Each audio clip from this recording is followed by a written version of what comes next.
अस्सलाम वालेकुम। तो कैसे हैं आप सब? उम्मीद करता हूँ आप सब खैरियत से होंगे।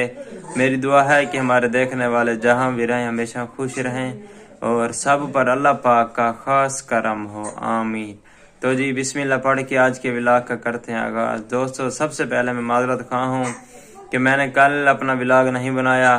अब सब दोस्तों को मेरी वीडियोस का इंतज़ार रहता है कि मैं कब व्लॉग बनाऊंगा और कब अपलोड करूंगा और कब आप लोग देखेंगे मेरी रोज़ की जो एक्टिविटीज़ है मैं आपसे शेयर करूंगा। तो माजरत खाऊं मैंने कल नहीं बना सका कि एक तो मेरी मसरूफियत बहुत ज़्यादा थी और दूसरी बात मेरी तबीयत बहुत ज़्यादा ख़राब थी, मुझे फेवर था। तो आज मैंने मेडिसिन ली है, अल्हम्दुलिल्लाह आज मैं कुछ बेहतर हूँ, तो इसीलिए आज व्लॉग भी बना रहा हूँ। और मैं बिजी इसलिए हूँ कि जो हमारी ज़मीन है वहाँ पर गन्नों की कटाई हो रही है, तो मैं सारा दिन वहीं होता हूँ, वहाँ भाइयों के पास उनका काम देखता हूँ कि किस तरीके से करते हैं। और आपको पता है कि जो अपना काम हो तो वहाँ पर बैठना लाजमी होता है, देखना पड़ता है, सब कुछ अपनी निगरानी में करना पड़ता है और सारा हिसाब किताब रखना होता है कि कितने ऊँट रेड चले गए हैं, कितने जाने हैं, क्या हिसाब है और उनका क्या वज़न है, क्योंकि ये सारा हिसाब करके फिर उनको भी मजदूरी देनी है उनकी और फिर अपने पास भी कुछ रखना है। और हम जल्दी इसलिए कर रहे हैं ताकि हम जल्दी से इसकी कटाई करा लें और यहाँ पर गंदम की काश्त करें, क्योंकि दिन बहुत कम रह गए हैं गंदम की काश्त करने में, क्योंकि लोगों ने तो गंदम अपनी काश्त कर ली है माशाल्लाह, बड़ी बड़ी हुई पड़ी है और उन्होंने पानी भी लगाया हुआ है, दूसरा तीसरा जो है ना वो लगा रहे हैं।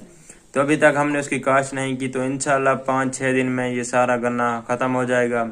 हमने दूसरी लेबर इसलिए लगाई है ताकि जल्दी से इसकी कटाई हो सके। तो उन्होंने माशाल्लाह एक ट्राली गन्ने की कटाई कर ली है। तो कल तो फ्राइडे है ना, तो कल उनकी छुट्टी होगी, मतलब जुमा नमाज पढ़ते हैं, रेस्ट भी करते हैं। तो इंशाल्लाह सैटरडे वाले दिन वो ट्राली को लोड करेंगे और मैं आपको दिखाऊंगा कि किस तरीके से ट्राली को वो हमारी ज़मीन में से बाहर निकालते हैं, क्योंकि ज़मीन बहुत गीली है, सेम वाला इलाका है ना। तो जैसे ही वज़न आता है तो ज़मीन बैठती जाती है और फिर ट्राली फंस जाती है। आज भी जो एक ऊँट का रेढ़ा निकाला ना, उसके पीछे 2 ट्रैक्टर लगाए हैं, फिर जाके वो निकला है। और बस यही मसरूफियत थी और मैंने थोड़ा सा बनाया भी है वहाँ का सीन। मैं सारा दिन वहीं था, बुखार भी था, बुखार के साथ। तो मैं आपको वो दिखाता हूँ। और बात यह है कि मेरी तबीयत बहुत ज़्यादा ख़राब है, मुझे बुखार है, बुखार के साथ मुझे जाना पड़ता है क्योंकि मजबूरी है यार, और तो कोई नहीं है जाने वाला। तो मेडिसिन ली है, इंजेक्शन भी लगवाए हैं और टैबलेट्स ली हैं, वो भी खाई हैं। तो अल्हम्दुलिल्लाह पहले से कुछ बेहतर हूँ, इसीलिए आज व्लॉग भी बना रहा हूँ। तो आज मेरी वीडियो बनाने का मकसद ये है कि आप लोगों से रिक्वेस्ट है कि आप प्लीज़ मेरे लिए दुआ करें कि अल्लाह पाक मुझे जल्द से जल्द सेहत याब करें, मैं ठीक हो जाऊँ, ताकि मैं आप सब दोस्तों के लिए अच्छे अच्छे व्लॉग बनाऊँ, ताकि आप उसे देख के इंजॉय करें और इंटरटेन हों। ज़मीन के एक कोने पे ठहरा हूँ, ये जहाँ पर ये भाई काम कर रहे हैं वो देखें, ये तो इसके साथ जहाँ से ये मेरे गन्ने स्टार्ट हो रही हैं, ये इतनी जगह, ये चीज़ यहाँ तक, ये सब ये उन्होंने कटाई कर लिया। बाकी इससे 3 गुना ज़्यादा बचा हुआ है इस साइड पे जो ठहरा है कमान ये वाला, तो इसकी भी कटाई करेंगे, ऐसा ऐसा हो जाएगा। 3 जो ऊँट रेड हैं वो चले गए हैं मिल में, चौथा ऊँट रेड है उसके ऊपर गन्ना लोड हुआ खड़ा है, वो ठहरा है, वो मैं आपको दिखाऊंगा।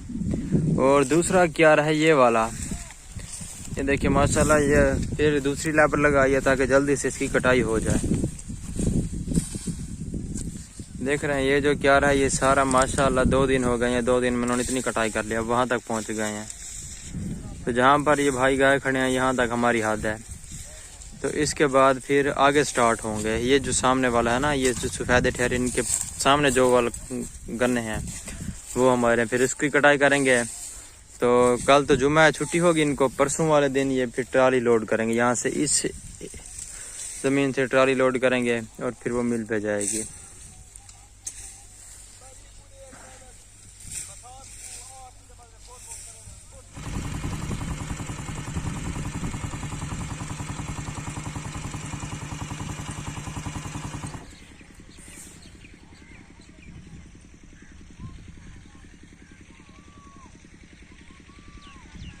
और आज के लिए इतना ही था जो मैंने आप सब दोस्तों के साथ शेयर किया। और प्लीज़ मैं एक बार फिर कह रहा हूँ, मेरे लिए दुआ लाजमी करें कि मैं ठीक हो जाऊँ, फेवर ख़त्म हो जाए।